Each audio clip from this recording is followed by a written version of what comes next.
Right now, mortgage rates are knocking on the door of 7%. Hmm. I mean, global uncertainty is at an absolute high. And by all traditional laws of economics, housing prices in Tarrant County should just be plummeting. Right. Yeah, they should be dropping. But they aren't. They're just not. In fact, if you're trying to buy a house in, say, Arlington today, you are basically walking straight into a trap. And if you are trying to sell one, you might just be holding a winning lottery ticket that you don't even know how to cash. It is arguably, I mean, one of the most complex, just contradictory housing environments we've seen in recent memory. Oh, for sure. Because the surface level observations, right, what you see just driving through a neighborhood or the headlines you're reading on your phone, they are completely detached from the underlying economic machinery that's actually running the market right now. So today, that is our mission. We're going to decode the real, actual state of the property market in Tarrant County for late August 2026. Yeah, we're looking right at the heart of it. Exactly. We're talking about the absolute center of the Fort Worth-Arlington Grapevine Metroplex. And it's late summer, right? So you are likely, I don't know, packing away the pool floats, buying like 3 dozen glue sticks for the back-to-school backpacks. Oh, yeah, the glue sticks. It's that time. Right. And you're sitting at your kitchen island having that classic late summer reevaluation. Like, do you make a move before the holidays, before it gets cold, or do you just hunker down for another winter? And that seasonal shift, I mean, it forces a psychological shift, too. You are looking out the window and you're trying to read the tea leaves of all the local real estate yard signs. Right. But right now, those yard signs are giving off incredibly mixed signals. Yeah. And you just can't make a life-altering financial decision based on mixed signals. No, you really can't. Which is why we brought together just a massive stack of sources for this deep dive. We're looking at the latest data from the North Texas Real Estate Information Systems, which, by the way, if you want to sound like an actual industry insider, you pronounce as NTREIS. NTREIS, right. And NTREIS. And we're layering in some macroeconomic forecasts from Texas A&M's Real Estate Research Center. And on top of that, we are grounding all this really high-level data with hyper-local, just boots-on-the-ground insights from Peet Realty. And I just have to say that combination is vital. Yeah. Because you simply cannot understand what is happening on a single cul-de-sac in Arlington without understanding what is happening on Wall Street and, frankly, on the global stage right now. Right. The local dirt is entirely beholden to the global clouds. Okay, let's unpack this. Yeah. Because before we can even look at the local Tarrant County numbers, we have to look at those massive national clouds hanging over them, like you mentioned. Yeah. We have to talk about the psychology of the buyer right now. Because mid-August 2026, I mean, it is feeling incredibly tense. Yeah. It is essentially a borrowing standoff. And let's look at the actual mechanism of borrowing right now without getting too bogged down in, a giant spreadsheet of raw percentages. Please, yes, save us from the spreadsheets. Right. But whether you are using a conventional 30-year fixed loan or you are looking at an FHA loan, which, looks cheaper on paper but carries those mandatory mortgage insurance premiums. Oh, right. But those premiums that just instantly inflate your actual cost. Exactly. So either way, your effective borrowing cost is aggressively hovering, right, just under 7%. So I'm a buyer, Yeah. Trot, and I'm looking at these rates, and I'm just frustrated. I mean, inflation has supposedly cooled off from the peak. The economy is churning along. So why are we stuck at this precipice? I mean, Yeah. Why hasn't the relief arrived yet? Well, what's fascinating here is the role of the 10-year Treasury yield. Okay. Because mortgage rates, they don't just float in a vacuum, right? Mhm. They aren't just arbitrarily set by some greedy banker sitting in a boardroom somewhere. Right. It's not a guy pulling a lever. No, they track incredibly closely with the 10-year Treasury. You kind of have to think of the 10-year Treasury as the baseline risk-free return for global investors. Risk-free meaning like guaranteed by the government. Exactly. If an investor can get a guaranteed, say, 4% return directly from the U.S. government, then any mortgage-backed security has to offer a significantly higher yield to justify the risk of a typical homeowner defaulting on their loan. Okay, I see. So the Treasury yield is essentially acting as like a concrete floor. Precisely. It is a floor. And right now, that 10-year Treasury yield is stubbornly sitting above 4%. Wow. So unless that floor drops, mortgage rates simply cannot experience the kind of rapid free fall that so many of these paralyzed buyers are, sitting on the sidelines praying for. The math just doesn't allow it. But the sources we have, they specifically highlight that it's not just domestic bond yields that are freezing the market, right? Yeah. I mean, we don't live in a vacuum. There is a massive psychological component tied to geopolitical unrest, particularly the ongoing tensions in the Middle East. Oh, absolutely. It's creating this fascinating and somewhat terrifying ripple effect where, a headline thousands of miles away actually stops a family from buying a 4-bedroom house in Grapevine. Because that is the psychology of massive financial commitments at work. Yeah. Taking on a 30-year mortgage at nearly 7% it's one of the heaviest financial anchors you can tie to your life. So when you turn on the evening news and you see global conflict, the natural human instinct is to freeze. Right, you just stop. Your brain categorizes the environment as unstable. Yeah. So you decide to just wait and see. You do not make the biggest purchase of your life when you feel uncertain about the direction of the world. Exactly. And just to be clear, here we are purely looking at the economic fallout of these events. The market doesn't take political sides. It doesn't have a moral compass. It just reacts to uncertainty. And right now, that primary reaction is just complete paralysis. Complete paralysis, yes. It feels exactly like a classic Texas standoff. But it's not just the buyers freezing, right? It's the sellers, too. Yeah. I look at this market and I see buyers on one side saying, I refuse to pay a 7% premium. I'm just waiting for rates to drop. Good. But the sellers aren't sweating. They're just standing there looking back across the table saying, well, I don't need to move, so I'm not dropping my price to appease you. And the sellers aren't sweating because of what economists call the golden handcuff effect. The golden handcuffs.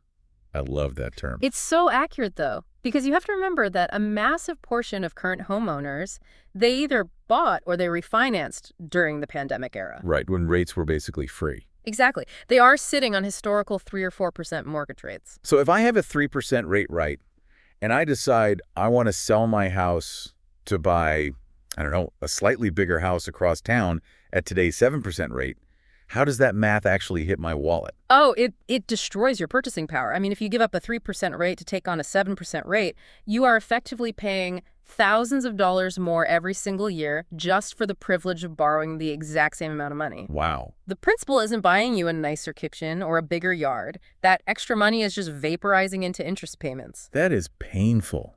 It is. So rationally, unless you absolutely have to move, you stay put. You wear the golden handcuffs. Okay, but let me challenge that premise, though. Yeah. If we have this ultimate standoff and everyone is supposedly paralyzed by global events and the buyers refuse to pay 7% and the sellers absolutely refuse to give up their 3% handcuffs, then why are there any moving trucks out there at all? Wow. I mean, if you look at the raw data, properties are still closing. How is anyone buying in a frozen market? Because life doesn't pause for the 10-year Treasury yield. That's a good point. The foundational drivers of real estate are not just economic, right? They are demographic, and they are deeply personal. Right. People still get married. They still get divorced. They have twins and suddenly outgrow their 2-bedroom starter home. Yeah, you can't fit twins in a closet. Exactly. Or they get a job transfer to Fort Worth, and they just have to relocate. So there is always a baseline level of necessary, unavoidable transaction volume in real estate. But beyond those unavoidable moves, there's also what we call the strategic money moving right now. Strategic money? You mean like buyers who actually see an advantage in this standoff? Yes, because the smart money knows the standoff is temporary. The forecasters over at Texas A&M's Real Estate Research Center, they're looking at the long-term trends, right? Yeah.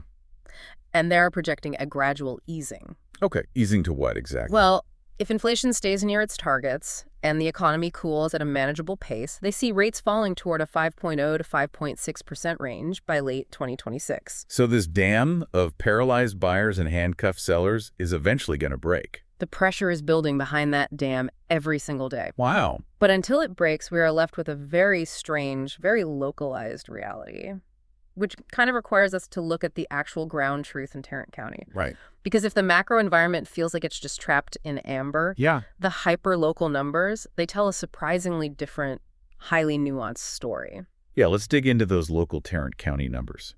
Because if you just skim the July 2026 stats in the source material, you'd assume the market was in a total free fall. The pace of things looked incredibly sluggish. It did.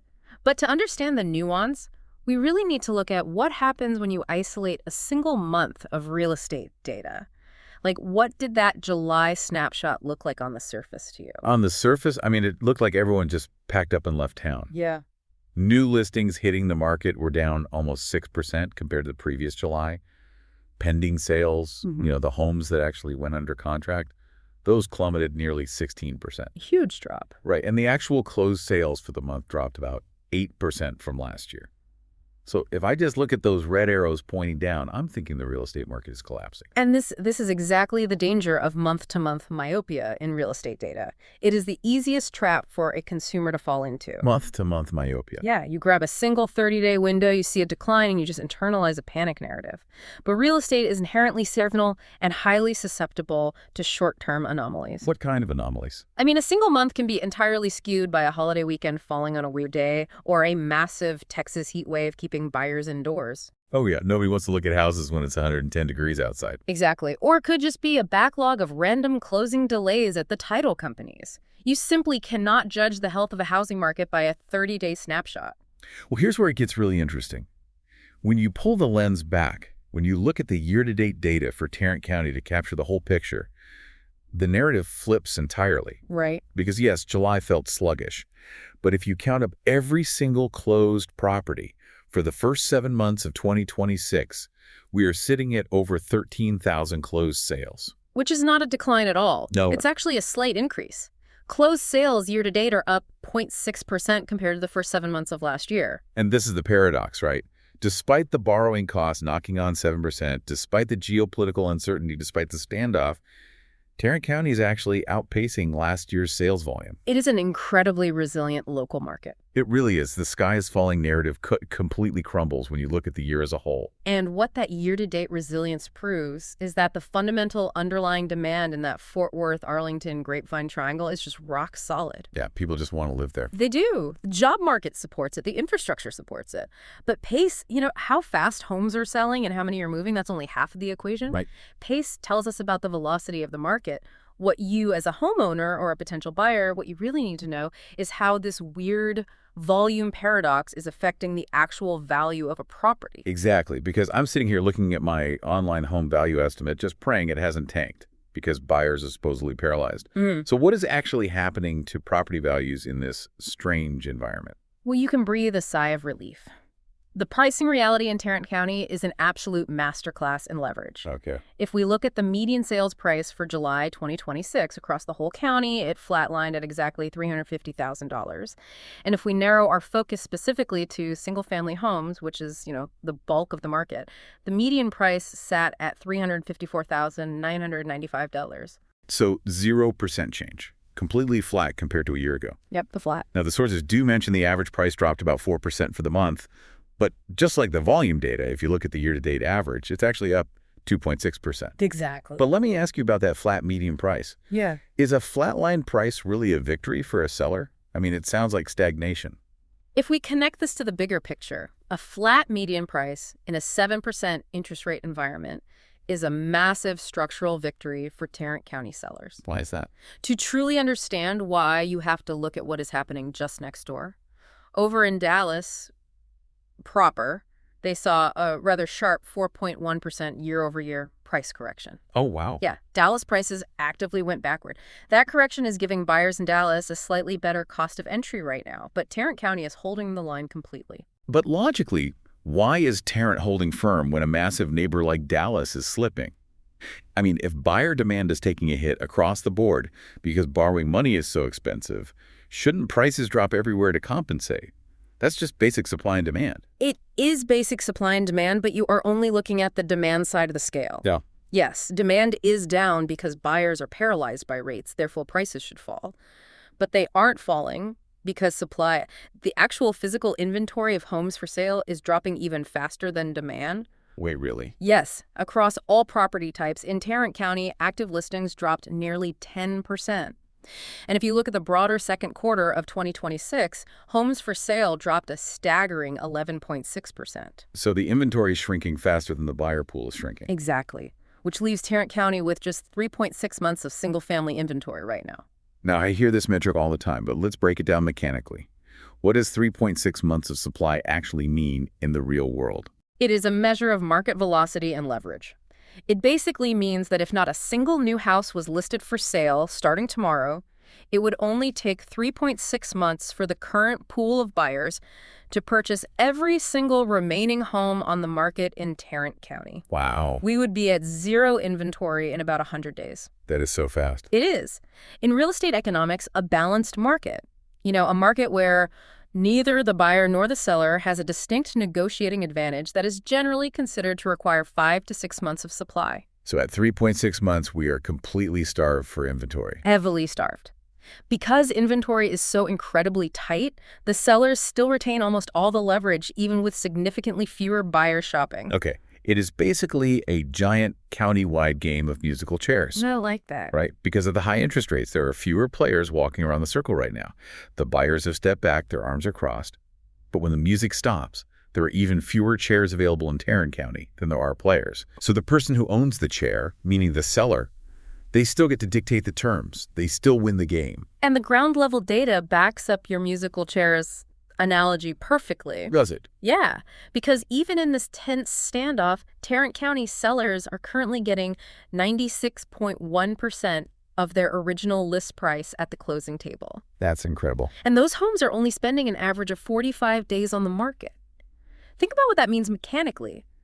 If you price a home accurately and you present it well, you are going to get very close to your asking price, and you're going to get a signed contract in a month and a half. Which is the definition of a market that still favors the seller. Absolutely. But we need to put a major asterisk on this seller wins rule, right? Yeah. Because we are talking about a tight 3.6-month inventory, but that metric is almost entirely driven by the single-family suburban market. Correct. So if I drive, say, 20 minutes outside of the Arlington city limits looking for some sprawling acreage, does this same rule apply? Are sellers still holding all the cards out in the country? Absolutely not. The data reveals a massive, just almost shocking divide between the city limits and the country lines.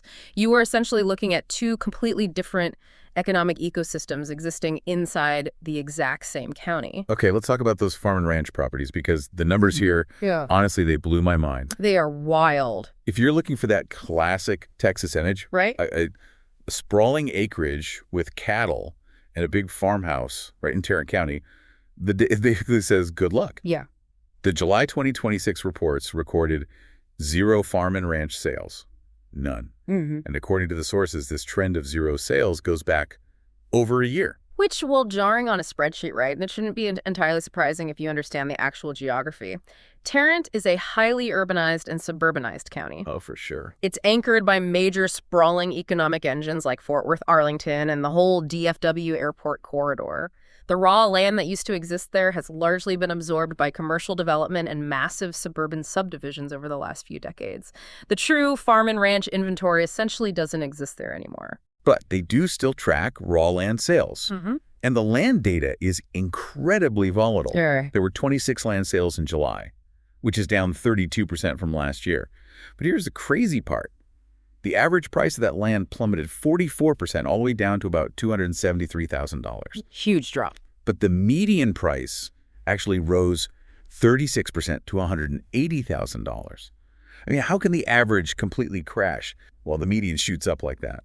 Well, this is a perfect example of why you have to look under the hood of raw data. Okay. That kind of wild volatility between average and median tells you that the types of land parcels selling are vastly different from month to month. An average is easily skewed by whales. Whales meaning like massive properties. Exactly. One month might see a massive multi-million-dollar commercial plot sell along a highway frontage road, right, which artificially drags the average price sky high for that month. Right. The next month, the only thing selling might be tiny quarter-acre residential infill lots.